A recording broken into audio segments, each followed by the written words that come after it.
വിദ്യാഭ്യാസ മന്ത്രി ആദ്യം പറയേണ്ടത് എന്തിനാണ് SDPIന്റെ എജൻഡ എടുത്തിട്ട് ക്രിസ്ത്യൻ സ്കൂളിൽ ഹിജാബ് കയറ്റാൻ നോക്കുന്നത്? എന്തിനാണ് അതിനെ ന്യായീകരിക്കാൻ പോകുന്നത്? കൃത്യമായ കാര്യങ്ങളെക്കുറിച്ച് ചോദിക്കൂ. എന്തിനാണ് ഓരോരോ ഫിക്ഷണൽ ഇഷ്യൂസ് എല്ലാം ഒരുത്തി വെക്കുന്നത്?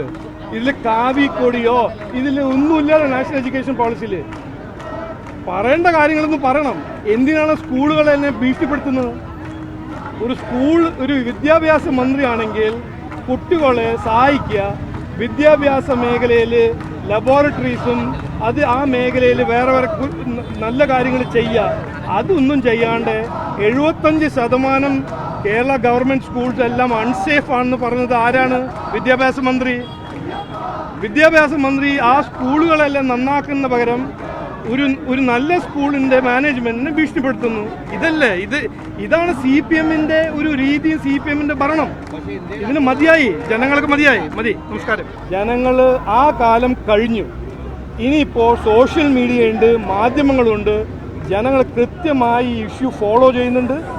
ഇതിന് നീതി കിട്ടുന്നവരെ, അത് നീതി എന്ന് പറഞ്ഞാൽ ഈ പോറ്റി കീറ്റിയൊന്നല്ല.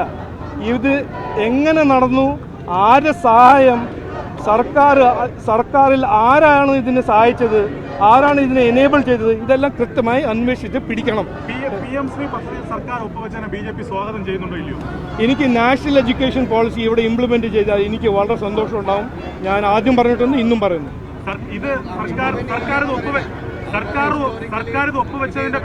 എനിക്ക് CPM ബാന്ധവമെന്നാണ് കോൺഗ്രസ് ആരോപിക്കുന്നത്. കോൺഗ്രസ് വോട്ട് ചോരിന്ന് ആരോപില്ലേ?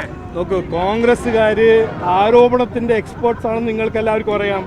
ഇതുപോലെ തന്നെ നിങ്ങൾ എല്ലാവരും ഒരു ദിവസം എന്നോട് വന്ന് ചോദിച്ചല്ലോ, രാഹുൽ ഗാന്ധി വോട്ട് ചോരി പറയുന്നു, സുരേഷ് ഗോപിയിൽ തൃശ്ശൂരിൽ വോട്ട് ചോരി നടന്നു. ഇതെല്ലാം നിങ്ങൾ കണ്ടു പഠിച്ചിട്ടില്ലേ? എന്തിനാണ് ഇനിയും കോൺഗ്രസ് പറഞ്ഞതെല്ലാം കേൾക്കുന്നത്? അവരുടെ രാഷ്ട്രീയം എന്ന് പറയാൻ നുണയുന്ന രാഷ്ട്രീയമാണ്, ജനങ്ങളെ വിഡ്ഢിയാക്കുന്ന രാഷ്ട്രീയമാണ്. രാഹുൽ ഗാന്ധി 2014 മുതൽ ഇന്ന് ചെയ്യുന്നത് എന്താണ്? ഓരോരോ കാര്യങ്ങൾ പറഞ്ഞ് ജനങ്ങളെ കൺഫ്യൂസ് ചെയ്ത് ഓടിപ്പോവുക, എന്നിട്ട് പോയി തായ്ലൻഡിൽ ഇരുന്നിട്ട് മറ്റൊരു നുണ ഉണ്ടാക്കുക. അതല്ല അവർ ചെയ്യുന്നത്. പിന്നെ ഞാൻ കോൺഗ്രസിനെ കുറിച്ച് എന്തെങ്കിലും പറഞ്ഞിട്ട് വിദ്യാഭ്യാസ മന്ത്രി പറയുന്നത് സ്കൂളുകളെ കാവ്യവൽക്കരിക്കാൻ അനുവദിക്കില്ല. അതായത് PM ശ്രീ പദ്ധതി പൂർണ്ണമായി ഇവിടെ നടപ്പിലാക്കാൻ അനുവദിക്കില്ല, പണം ലഭിക്കണം. വിദ്യാഭ്യാസ മന്ത്രി ആദ്യം പറയേണ്ടത് എന്തിനാണ് SDPIന്റെ എജൻഡ എടുത്തിട്ട് ക്രിസ്ത്യൻ സ്കൂളിൽ ഹിജാബ് കയറ്റാൻ നോക്കുന്നത്? എന്തിനാണ് അതിനെ ന്യായീകരിക്കാൻ പോകുന്നത്? കൃത്യമായ കാര്യങ്ങളെക്കുറിച്ച് ചോദിക്കൂ. എന്തിനാണ് ഓരോരോ ഫിക്ഷണൽ ഇഷ്യൂസ് എല്ലാം ഒരുത്തി വെക്കുന്നത്? ഇതിൽ കാവിക്കൊടിയോ ഇതിൽ ഒന്നുമില്ല. നാഷണൽ എഡ്യൂക്കേഷൻ പോളിസിയിൽ പറയേണ്ട കാര്യങ്ങളൊന്നും പറയണം. എന്തിനാണ് സ്കൂളുകളെ തന്നെ ഭീഷണിപ്പെടുത്തുന്നത്? ഒരു വിദ്യാഭ്യാസ മന്ത്രിയാണെങ്കിൽ കുട്ടികളെ സഹായിക്കുക, വിദ്യാഭ്യാസ മേഖലയിൽ ലബോറട്ടറീസും ആ മേഖലയിൽ വേറെ നല്ല കാര്യങ്ങൾ ചെയ്യുക. അതൊന്നും ചെയ്യാണ്ട് 75% കേരള ഗവൺമെൻറ് സ്കൂൾസ് എല്ലാം അൺസേഫ് ആണെന്ന് പറഞ്ഞത് ആരാണ്? വിദ്യാഭ്യാസ മന്ത്രി ആ സ്കൂളുകളെല്ലാം നന്നാക്കുന്ന പകരം ഒരു നല്ല സ്കൂളിന്റെ മാനേജ്മെന്റിനെ ഭീഷണിപ്പെടുത്തുന്നു.